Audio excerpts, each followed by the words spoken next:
Assalamualaikum warahmatullahi wabarakatuh. Perkenalkan, nama saya Trisna Tropiana, NPM 20111000349, kelas PGMIB. Baiklah, di sini saya akan mengulas kembali materi tentang reproduksi yang telah disampaikan oleh Bapak Ferdi Zulkarnain MPD selaku dosen pengampu mata kuliah Konsep Dasar IPA. Baiklah, di sini saya akan membahas materi tentang reproduksi. Reproduksi sel. Pertumbuhan dan perkembangan setiap organisme tergantung pada kecepatan pertambahan dan pembesaran dari sel-sel individu itu sendiri. Perkembangan dari organisme bersel banyak atau multiseluler dimulai dari zigot uniseluler dicapai melalui pembelahan sel, pertumbuhan, dan diferensiasi. Di dalam tumbuhan dan binatang diketahui ada 3 tipe pembelahan sel. Yang pertama, amitosis. Amitosis atau pembelahan secara langsung merupakan reproduksi vegetatif atau aseksual sama dengan tak kawin, yang umumnya terjadi pada organisme bersel satu seperti bakteri dan protozoa. Yang kedua, mitosis. Pembelahan ini meliputi pembelahan inti dan pembelahan sitoplasmanya. Dalam mitosis, penekanan pembahasan diutamakan pada tingkah laku inti selama terjadinya proses pembelahan. Yang ketiga, meiosis. Pembelahan reproduksi ini merupakan proses yang sangat penting bagi suatu organisme karena dihasilkannya gamet haploid pada waktu terjadinya pembelahan sel-sel kelamin. B. Macam reproduksi tumbuhan. Yang pertama ada reproduksi vegetatif.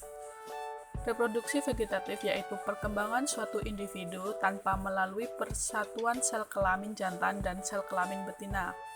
Reproduksi vegetatif ini biasanya meliputi pembelahan amitosis atau mitosis sel-sel tubuhnya. Reproduksi vegetatif biasanya dilakukan oleh tumbuhan dan binatang tingkat rendah. Reproduksi vegetatif ini dapat dibedakan menjadi beberapa tipe, yaitu yang pertama pembelahan, kedua pembentukan tunas, ketiga pembentukan gemula, dan yang keempat regenerasi.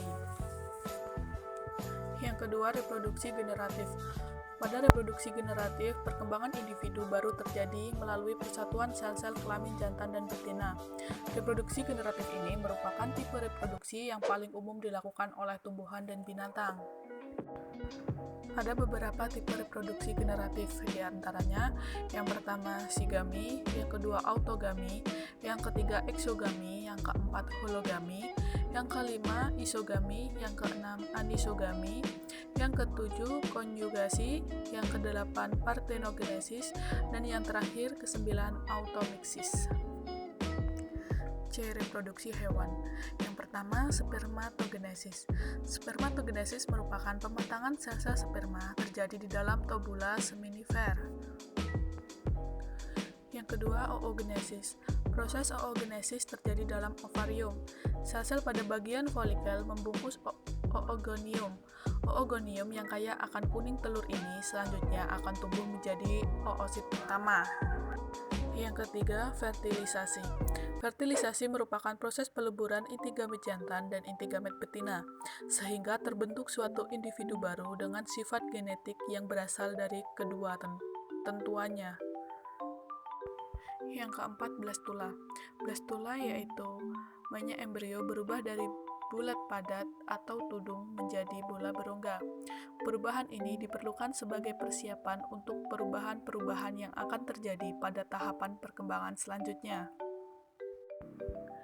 Yang kelima, organogenesis. Organogenesis meliputi proses menggulung, membentuk saluran atau tubulasi seperti pada pembentukan bumbung neural dan saluran muleri pada pembentukan saluran telur. Melipat membentuk pematang seperti kantung Rathke dalam pembentukan hipofise. Pada organogenesis sudah terbentuk calon organ meliputi pembentukan mata, syaraf, pernapasan, pengeluaran, pencernaan, dan anggota badan. Yang keenam, yaitu prinsip perkembangan normal. Untuk menghasilkan suatu organisme lengkap yang dimulai dari zigot, perkembangan normalnya mencakup tumbuh dan diferensiasi yang berlangsung di bawah suatu koordinasi ketat dengan urutan yang tepat. Proses-proses yang berlangsung agar perkembangan ini berjalan dengan serasi tergantung pada dua pengaturan. Yang pertama, genetik, yaitu menentukan kemampuan yang dibawa oleh organisme. Dan yang kedua, epigenetik, yaitu menjamin terlaksananya pembentukan primordia untuk kemudian menjadi organ definitif. Baiklah, cukup sekian materi yang dapat saya sampaikan. Jika ada salah, saya mohon maaf. Saya akhiri. Wassalamualaikum warahmatullahi wabarakatuh.